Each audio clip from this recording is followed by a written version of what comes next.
Acabou meu espanhol. Então, vou me apresentar. Meu nome é Andriele, tenho 23 anos. Fiz aniversário aqui no Paraguai, há umas 2 semanas atrás. E eu vou contar um pouquinho do meu testemunho antes de começar. Eu sou de Uruguaiana, natural do sul do Brasil. Quem conhece? Olá, meus vizinhos. Uruguaiana faz fronteira com a Argentina, então eu mais ou menos, desde pequena, ouvia sempre espanhol, mas não aprendi, só ouvia. E eu me converti com 17 para 18 anos, mais ou menos.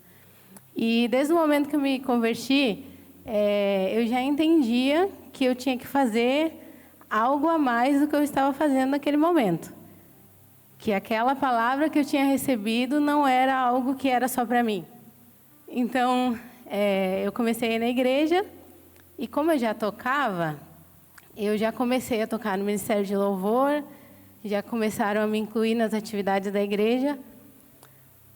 E, brevemente, em uma reunião que a gente teve na igreja, eu estava sentada, assim, bem no meio, e foi a primeira vez que eu ouvi Deus falando comigo. Foi a primeira e única vez que eu ouvi em voz audível Deus falando comigo.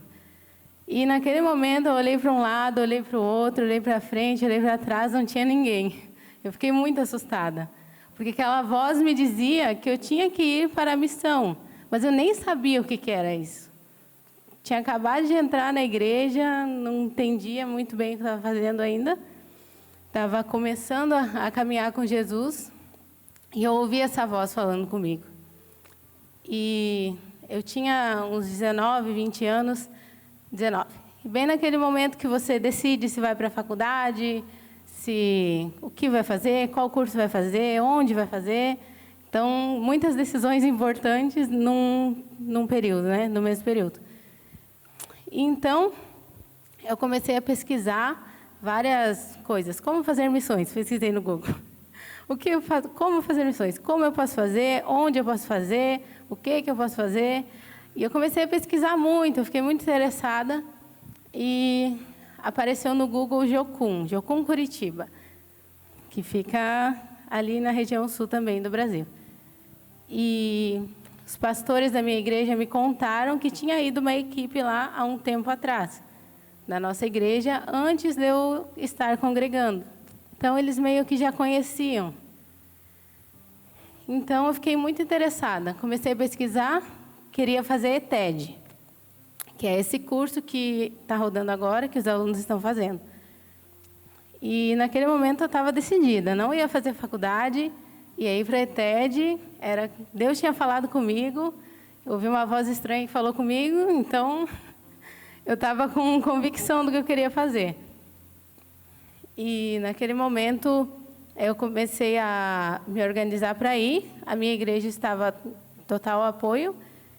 E foi um momento que os meus pais disseram não.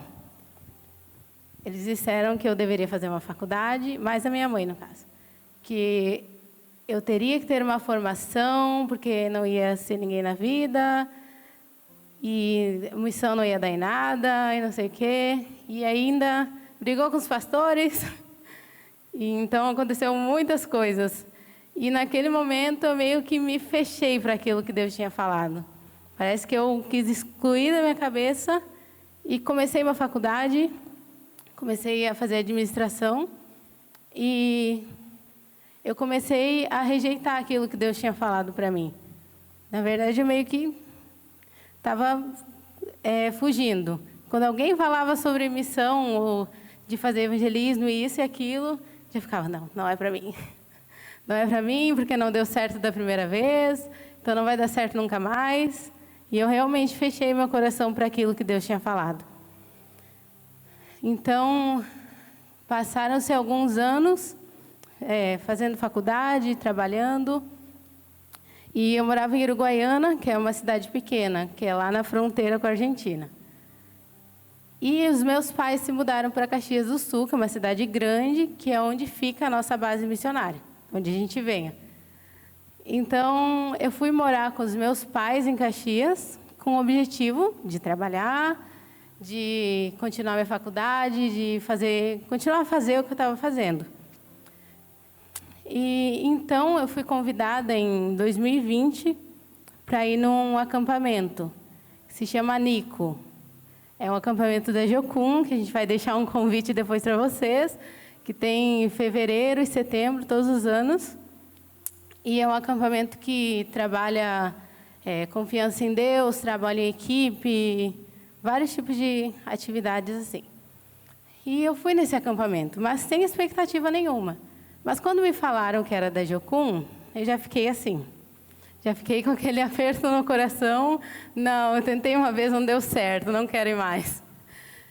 Mas mesmo assim eu fui, que a pessoa estava me convidando, disse que ia pagar.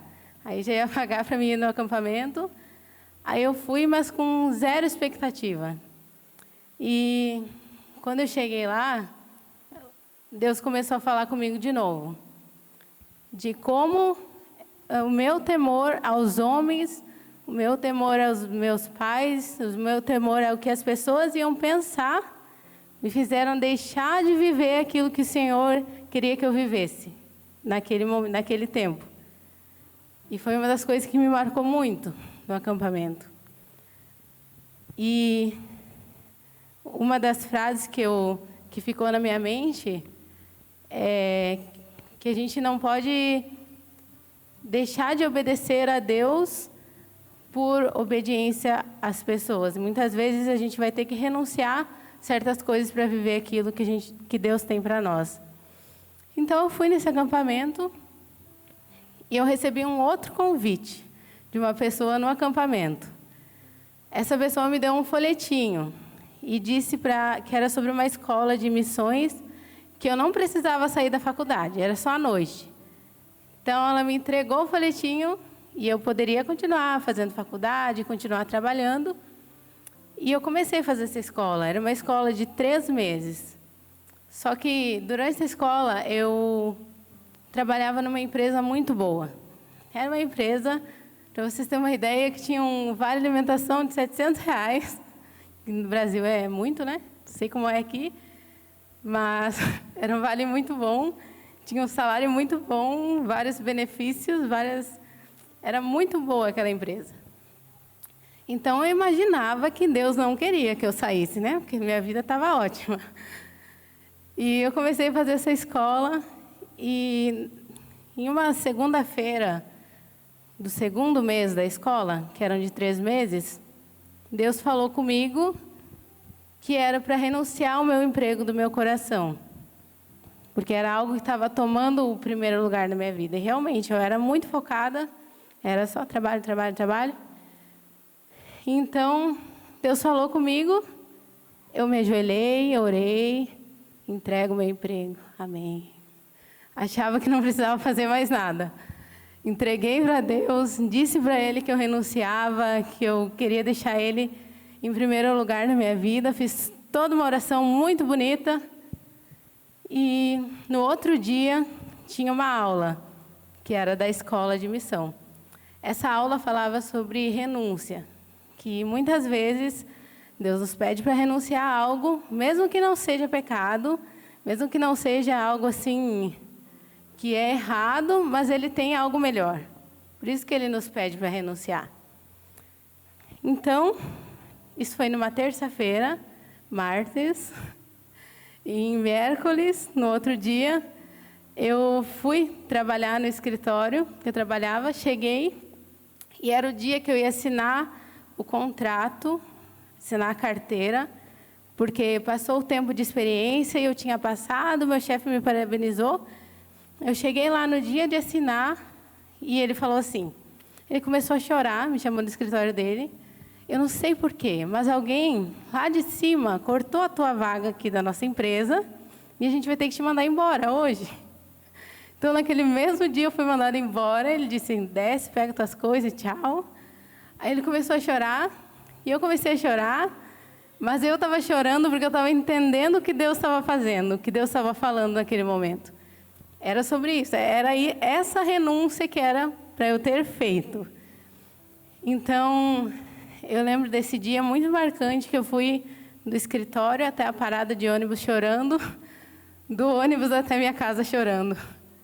Porque eu comecei a entender que os planos de Deus eram muito maiores que os meus, que o que Ele estava planejando era muito melhor do que o que eu tinha planejado para a minha vida. E então, seguiram-se os processos. Eu fui para a ETED, logo depois, que é essa escola de treinamento e discipulado. É uma escola de 5 meses, que você fica 3 meses em tempo integral lá na base. E nessa escola, Deus foi cada vez mais confirmando o meu chamado, confirmando para o que Ele tinha me chamado para fazer na vida. E no prático, a gente foi para a Bolívia ano passado. Então, foi algo que realmente marcou e mudou a minha vida, antes da ETED e pós-ETED, começando a entender o que Deus tinha para a minha vida. Não que eu entenda completamente agora, mas já tenho uma ideia de para onde seguir, né? Quero convidar a igreja a abrir em Lucas 9, verso 62. Então, continuando, após a ETED, eu continuei na base e continuei trabalhando em vários ministérios de lá, em evangelismo e participando de várias coisas. E esse versículo aqui é um que me marcou muito. No início do ano, eu fui para o Uruguai e conheci uma missionária bem antiga, uma senhorinha já de cabelo branco, e ela me falou uma coisa que marcou minha vida. Que depois que a gente segue, depois que a gente entende o que Deus tem para nós, ou depois que a gente ouve o chamado de Deus, não tem volta para trás. Não tem como voltar. E aí ela falou esse versículo, que é: ninguém que põe a mão no arado e olha para trás é apto para o reino de Deus. Amém? Então, nessa noite eu quero falar um pouco sobre missão, sobre evangelismo e sobre chamado. Eclesiastes 3, verso 11. Então, eu quero começar com uma pergunta. Quem foi chamado para evangelizar? Levanta a mão. Quem foi chamado para evangelizar? A gente vai conversar sobre isso hoje. Verso 11 diz: Ele fez tudo belo a seu tempo. Também pôs a eternidade no coração do homem, sem que esse consiga compreender a obra que Deus fez do começo ao fim. Então, esse versículo, ele nos fala sobre a necessidade de cada ser humano que tem de Deus. Eu não sei se vocês já ouviram essa frase, que é que o vazio que existe dentro de nós é do tamanho de Deus. Então, meio que esse versículo ele fala sobre isso. Que todas as pessoas têm a necessidade de adorar algo, de crer em algo.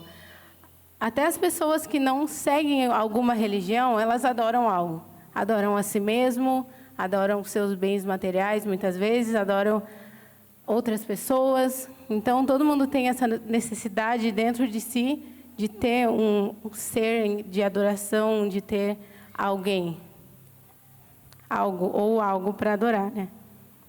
E Mateus 28, 19, vai ter o nosso chamamento, que Jesus deixou para os discípulos na época, mas também cabe a nós hoje, que fala: portanto, vão e façam discípulos de todas as nações, batizando-os em nome do Pai, do Filho e do Espírito Santo.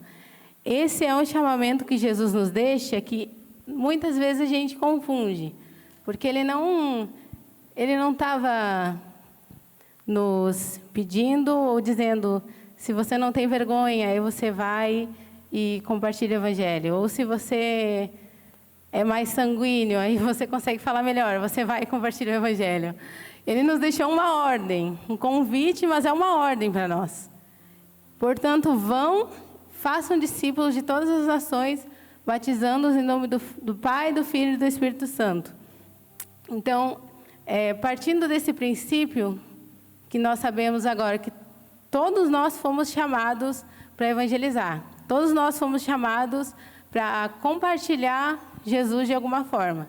Seja no seu emprego, no seu local de trabalho, ou saindo da sua casa, que a gente fez, e vindo para outro país.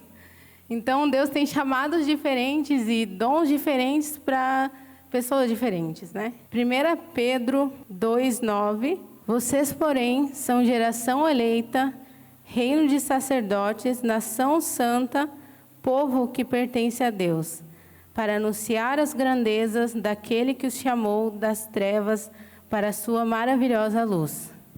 Então, esse versículo, ele tem duas partes. Ele começa dizendo o que nós somos, ou o que ele nos chamou e nos criou para ser. Geração eleita, sacerdócio real, nação santa, povo exclusivo de Deus. E na segunda parte ele fala o que nós devemos fazer. E para que nós somos criados? Para anunciar as grandezas daquele que os chamou das trevas para a sua maravilhosa luz. Então, aqui está o sentido da nossa vida. O sentido do porquê Deus nos chamou, a cada um de nós, nos convidou a conhecer a Ele, para que a gente possa anunciar essas grandezas. E a nossa vida, ela tem que anunciar as grandezas de Deus. Não só as coisas que a gente faz, mas aquilo que a gente vai anunciar Deus através de nós. Amém?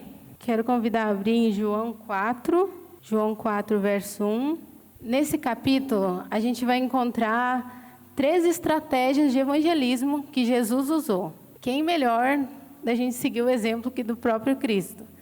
Então, essa é a história da mulher samaritana que Jesus encontra no poço. 4, verso 1. Quando Jesus ficou sabendo que os fariseus ouviram falar que ele estava fazendo e batizando mais discípulos do que João, embora não fosse Jesus quem batizasse, mas os seus discípulos, saiu da Judeia e voltou novamente para a Galileia. No entanto, era necessário que ele passasse por Samaria. Assim, chegou a uma cidade de Samaria, chamada Sicar, perto das terras que Jacó tinha dado a seu filho José. Havia ali o poço de Jacó. Cansado da viagem, Jesus sentou-se à beira do poço. Isso se deu por volta do meio-dia. Nisso, veio uma mulher samaritana tirar água. Jesus lhe disse: "Dê-me um pouco de água." Os seus discípulos tinham ido à cidade comprar comida. A mulher samaritana lhe perguntou: "Como o Senhor, sendo judeu, pede a mim, uma samaritana, água para beber?" Ela perguntou isso porque os judeus não se dão bem com os samaritanos. Então, a primeira estratégia que a gente vê aqui é chamar a atenção. Jesus, ele fez algo aqui extraordinário e drástico. Na época, os samaritanos e os judeus nem se falavam, nem se passavam, na verdade. Então, Jesus já começou, a estratégia dele foi falar com ela, puxar assunto, me dar um pouco de água. Foi fazer o que ninguém faria naquele momento. Quebrou totalmente os paradigmas da cultura. Então, a primeira estratégia que esse texto nos mostra é chamar a atenção. Verso 10. Jesus lhe respondeu: "Se você conhecesse o dom de Deus e quem está pedindo a água, você lhe teria pedido e ele lhe daria água viva." A mulher disse: "O Senhor não tem com o que tirar água, e o poço é fundo. Onde pode conseguir essa água viva? Acaso o Senhor é maior do que o nosso pai Jacó, que nos deu o poço do qual ele mesmo bebeu, bem como seus filhos e seu gado?" Jesus respondeu: "Quem beber dessa água terá sede outra vez, mas quem beber da água que eu lhe der, nunca mais terá sede. Ao contrário, a água que eu lhe der se tornará nele uma fonte de água a jorrar para a vida eterna." A mulher lhe disse: "Senhor, dê-me dessa água, para que eu nunca mais tenha sede, nem precise voltar aqui para tirar a água. A segunda coisa que Jesus fez foi criar interesse. Ele começou a contar para ela que ele tinha uma água que ia matar a sede dela para sempre. Ou seja, ele gerou uma curiosidade nela, gerou um interesse na conversa, na continuação da conversa, que ela ficou interessada. Como que o Senhor vai ter água se não tem como tirar do poço?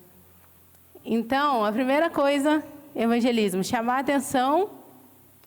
Segunda coisa, criar interesse na conversa, que foi o que Jesus fez aqui.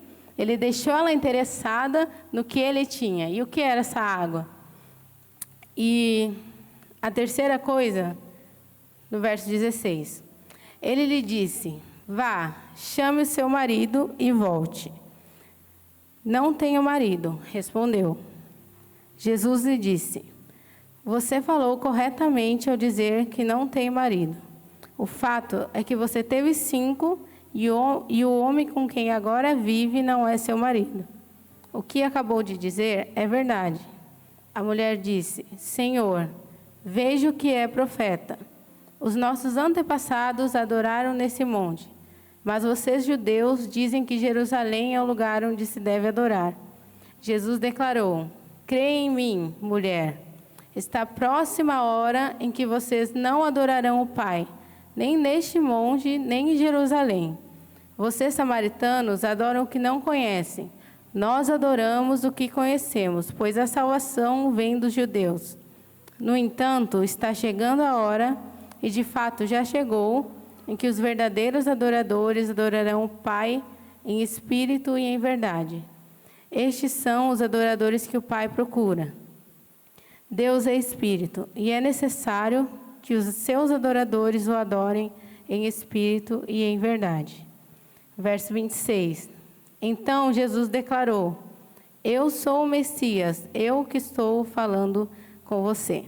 Naquele momento, seus discípulos voltaram e ficaram surpresos ao encontrá-lo, conversando com uma mulher. Ninguém, porém, perguntou o que pretendes ou por que está conversando com ela. Então, deixando seu cântaro, a mulher voltou à cidade e disse ao povo, venham ver um homem que me disse tudo o que tenho feito. Será que ele não é o Cristo? Então, a terceira coisa que Jesus fez foi dar a resposta para essa mulher. Ele se apresentou como Messias para ela. Então, as 3 estratégias que Jesus usou, chamar a atenção, criar interesse e dar a resposta. Quem é a resposta? O próprio Cristo. Então, essa é uma das estratégias que a gente usa em evangelismo. Você pode chamar a atenção de várias formas. Essa semana a gente saiu com a cara pintada. A gente pintou a cara, alguns de palhaço, alguns de alguma coisa que eu não entendi muito bem. E a gente saiu por aí para falar com as pessoas. A gente chamava a atenção de todo mundo. As pessoas chegavam, por que vocês estão pintados? Aí a gente puxava assunto. Então, é uma estratégia muito boa da gente usar. E o interessante é que aqui no verso 30 diz, então, no verso 29, a mulher voltou à cidade e disse ao povo, venham ver um homem que me disse tudo o que eu tenho feito. Será que ele não é o Cristo? Então saíram da cidade e foram até onde ela estava. Ela foi naquele lugar com o objetivo de buscar água. E no depois que ela ouviu do Messias, que ela ouviu de Jesus, a primeira coisa que ela fez foi sair e compartilhar com outra pessoa. Compartilhou com a cidade inteira e trouxe a cidade inteira até Cristo. Então, muitas vezes a gente acha que precisa de mais preparação, ou de ler mais, estudar mais, mas com o que você tem hoje, você já pode compartilhar com outra pessoa. Com o que você tem hoje, você já pode falar sobre Jesus para outra pessoa. O nosso líder lá da base, ele fala uma coisa que me marcou muito, é que se você sabe um versículo, você pode já compartilhar esse versículo com outra pessoa. Então, muitas vezes, nós damos desculpas para não sair da nossa zona de conforto e, muitas vezes, não fazer aquilo que Deus nos chama para fazer. 2 Timóteo 4, verso 2. pregue a palavra, esteja preparado a tempo e fora de tempo. Corrija, repreenda, encoraje com toda a paciência e ensino. Pois chegará o tempo em que não suportarão a sua doutrina. Ao contrário, segundo seus próprios desejos, juntarão para si mesmos mestres que lhes digam o que os seus ouvidos, coçando, desejam ouvir. Eles se recusarão a dar ouvidos à verdade, voltando-se para os mitos. Você, porém, seja moderado em tudo, suporte os sofrimentos, faça a obra de um evangelista, cumpra plenamente seu ministério. Então, essa foi a carta que Paulo deixou para Timóteo, deixando algumas instruções para ele. E eu acho muito interessante esse versículo que ele fala para a gente pregar para Timóteo, mas cabe a nós hoje em dia pregar em tempo e em fora de tempo. E a gente tem vivido esse texto, que muitos não iriam suportar essa doutrina nos últimos dias. Muitos teriam coceiras nos seus ouvidos. E é isso que a gente tem visto, é isso que a gente tem convivido com isso muitas vezes nas redes sociais, nas mídias, é o que tem ocorrido muito. E se a gente não for uma geração que se levanta para falar a palavra, se a gente não for uma geração que faça a diferença, a gente não pode ficar querendo... Perdi a palavra. Deixando os conteúdos mal serem criados, se a gente não for a diferença para criar algo bom, ou para mostrar algo bom, ou para falar essa verdade boa que as pessoas precisam ouvir. Então, eu queria deixar essa mensagem. E o último versículo em Colossenses 3,17. Peço o Ministério de Louvor já subir. Amém. Colossenses 3,17 fala que tudo o que fizerem, seja em palavra, seja em ação, façam-no em nome do Senhor Jesus, dando por meio dele graças a Deus Pai. Essa palavra também é uma que eu gosto muito, porque independente se Deus tivesse me chamado para trabalhar em escritório, ou para fazer outra coisa, ou para ficar onde eu estava, eu teria que fazer aquilo para manifestar a glória de Deus.